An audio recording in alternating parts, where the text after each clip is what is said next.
첫 번째는 작년 12월 27일부터 시작했고요.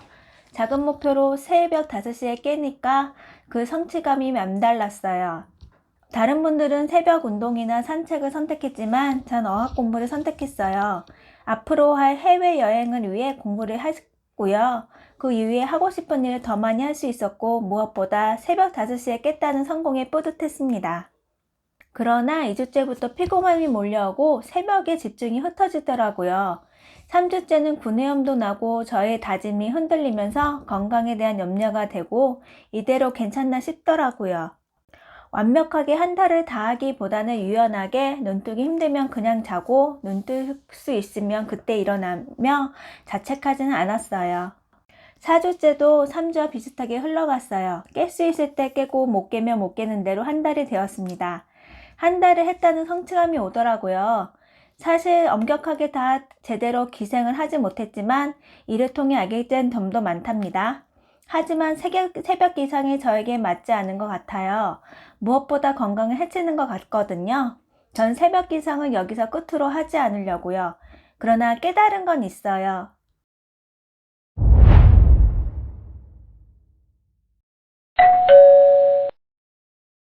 아침에 일어났다는 작은 성공과 그 성공을 기반으로 어떤 일이 주어져도 성공할 수 있는 자신감을 키워준대요. 자신이 하고 싶거나 목표하는 일을 착실히 작은 성공으로 하나 둘씩 쌓이다 보면 목표하는 일을 할 수 있고 많은 일을 여유롭게 처리할 수 있다는 거죠. 중단기 목표를 세우고 준비하고 있다 기회가 왔을 때 도전을 하면 어느 순간 인생이 달라져 있다는 거예요. 목표 없이 무턱대고 새벽 기상만 한 건 몸만 축내고 오히려 얻는 것보다 잃은 것은 많을 거예요. 목표 없는 새벽 기상은 비추합니다. 큰 목표를 세우고 작은 목표, 더 작은 목표를 세워 하루를 성공하는 성취감을 느끼며 성공으로 자신감을 강화시키는 거예요. 새벽 5시에 깼다는 것도 성공이잖아요. 전날 밤 새벽에 할 일을 정하는 거예요. 다음 날에 일어나기도 수월하고요. 일어나자마자 전날 정한 일을 하고요. 운동을 한다든지 공부를 한다든지 명상 혹은 기도를 한다든지요. 저는 어학 공부를 했어요. 시간이 잘 간답니다. 다음날 하루의 목표와 할 일을 정하면 자동으로 눈이 떠져요. 몸이 너무 피곤하면 그냥 자야죠. 억지로 일어나서 하면은 오히려 몸에 독이 되는 것 같아요.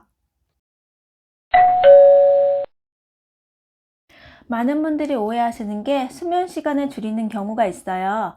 7, 8시간을 자야 하는 사람이 갑자기 3, 4시간밖에 못 자면 하루 종일 정신 못 차릴 거예요. 잠은 보약이에요. 잠을 못 자면 하루 종일 몽롱하고 자신이 하고자 하는 일을 못해요. 7, 8시간을 자는 사람을 그대로 두고 잠자리에 드는 시간을 앞당겨 9시, 10시에 자고 새벽 5시에 일어나는 겁니다. 하루가 알차게 보낼 수 있어요. 낮잠도 자지 않아도 거뜬해요.